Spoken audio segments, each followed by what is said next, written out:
دل میں نیت کر لی کہ میں اس شخص کو اپنے گھر پہ مہمان بناتا ہوں۔ اچھا، جب دور دراز سے صحابہ اکرام آتے تھے نا، تو جو قریب کے صحابہ اکرام ہوتے تھے نا، تو وہ سرکار دو عالم صلی اللہ علیہ وسلم ان سے فرماتے تھے کہ یہ میرا مہمان ہے، اس کو کون اپنے گھر پہ مہمان بنائے گا۔ اس طریقے سے اسلام کا ابتدائی دور تھا۔ تو حضرت عبداللہ ابن عمر کہتے ہیں کہ میں نبی پاک کی بارگاہ میں حاضر ہوا، تیسرا دن تھا، حضور نے فرمایا جس نے چلتا پھرتا جنتی دیکھنا ہو تو اس شخص کو دیکھ لو۔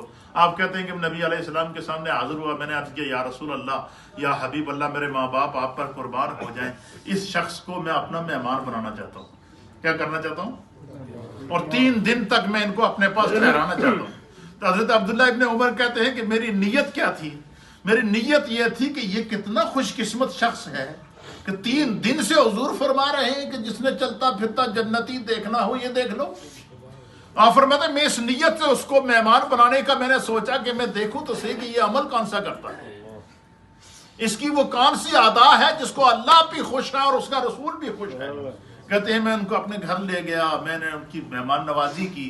تو کہتے ہیں کہ جب بالکل میں 3 دن تک ایک ایک ادا ان کی لکھتا رہا، چیک کرتا رہا، آبزرو کرتا رہا، دیکھتا رہا کہ آخر وہ کون سا عمل کرتے ہیں کہ جن کی وجہ سے حضور 3 دن سے ان کو جنتی فرما رہے ہیں۔ تو آپ کہتے ہیں رب کعبہ کی قسم، میں نے اس شخص کے اندر کوئی ایسا عمل نہیں دیکھا جو میں نہ کرتا ہوں اور وہ کرتا ہوں۔ نماز کا ٹائم ہوا، آرام سے میں نے بھی نماز پڑھی، اس نے بھی پڑھی، کھانا میں نے بھی کھایا، اس نے بھی کھایا، کوئی ایسا چینج یا کوئی ایسی نئی چیز میں نے اس میں نہیں دیکھی جو مجھے متاثر کر سکے۔ تو کہتے جب 3 دن ہوئے، جب جانے کا وقت ہوا، تو حضرت عبداللہ ابن عمر کہتے ہیں کہ میں نے اس کا بازو پکڑا اور میں نے اسے کہا کہ میں تمہیں اس رسول اللہ کا واسطہ دیتا ہوں جس اللہ کے رسول نے 3 دن سے تیرے جنتی ہونے کی خبر دی ہے۔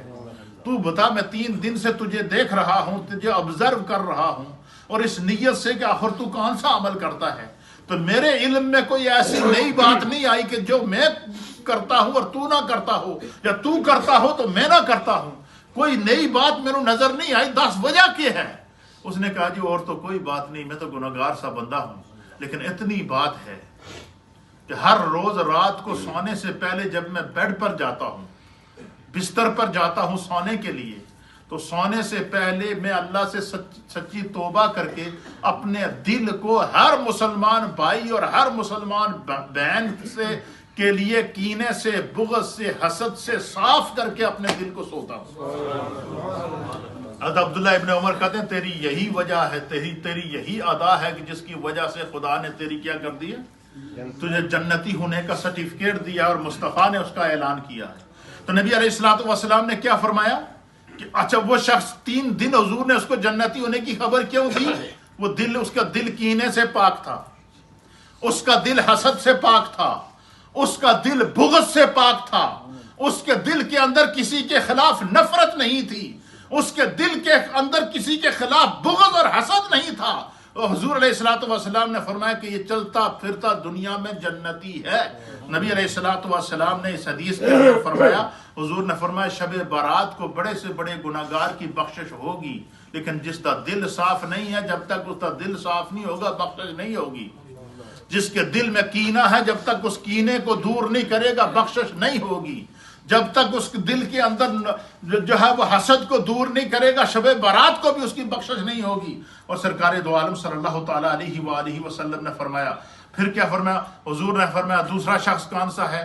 اللہ کے حبیب علیہ الصلوۃ والسلام نے فرمایا کہ جس کی شب بارات کو بھی مغفرت نہیں ہوگی۔ حضور نے فرمایا وہ بدبخت شخص، اس کی شب بارات کو مغفرت نہیں ہوگی جو جس کو شراب پینے کی لت لگی ہوئی ہے، جو شراب پینے کی عادت جس کو لگی ہوئی ہے۔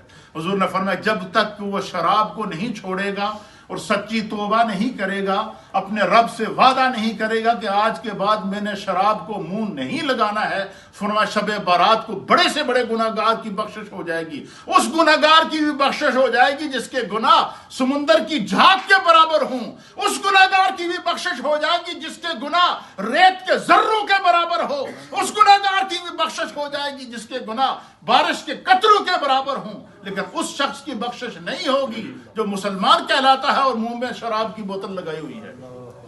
فرمایا شرابی کی بخشش نہیں ہوگی جب تک کہ وہ شراب نہ چھوڑ دے۔ اور تیسرا بدبخت شخص کون سا ہے؟ حضور علیہ الصلوۃ والسلام نے فرمایا کہ اس شخص کی بھی شب برات کو بخشش نہیں ہوگی جس کے ماں باپ زندہ ہیں اور وہ اس سے ناراض ہیں، وہ اپنے ماں باپ کے لیے دل دکھانے کا سبب بن رہا ہے، والدین کے لیے اذیت کا سبب بن رہا ہے۔ فرمایا کہ اگر بندہ چاہے کہ شب برات کو اس کی بخشش ہو تو اپنے ماں باپ کو راضی کرے، ماں باپ زندہ ہیں تو ان سے معافی مانگے اور ان کو راضی کرے، اور ماں باپ اگر اس کی ناراضگی میں چلے گئے ہیں، علماء اور محدثین نے لکھا کہ ماں باپ کی قبر پر جا کر ان سے معافی مانگے۔ کیوں کہ ماں باپ کے لیے اللہ رب العالمین نے قرآن کریم کے بعد اپنی وحدانیت کے بعد جس کے ساتھ احسان کا ذکر کیا ہے، فرمایا وَبِالْوَالِدَيْنِ احسانا، ماں باپ کے ساتھ احسان کرو۔ پھر اسی طریقے سے اللہ کے حبیب علیہ الصلوۃ والسلام نے فرمایا جو مشرک ہوگا، جو خدا کے ساتھ شرک کر رہا ہوگا، اس کی بخشش نہیں ہوگی۔ فرمایا جو عادی زنا ہوگا، جس کو زنا کرنے کی عادت پڑی ہوئی ہوگی اور حرام کی زندگی گزار رہا ہوگا، اس کی بخشش نہیں ہوگی۔ تو میرے دوستو، یہ شب برات میں صرف 6 دن رہ گئے ہیں۔ کتنے دن رہ گئے ہیں؟ 6 دن شب برات کے اندر رہ گئے ہیں۔ کمنگ تھرسڈے کو شب برات ہے۔ اس سے پہلے اللہ کے حبیب علیہ الصلوۃ والسلام نے اگر ایک طرف شب برات کی اہمیت کو بیان کیا ہے، ایک طرف شب برات کی بخشش کو بیان کیا ہے، ایک طرف شب برات کو اللہ کی طرف سے آنے والی رحمت کو بیان کیا ہے، ایک طرف شب برات کو آنے والی جو ہے اللہ کی طرف سے عطاؤں کو میرے رب نے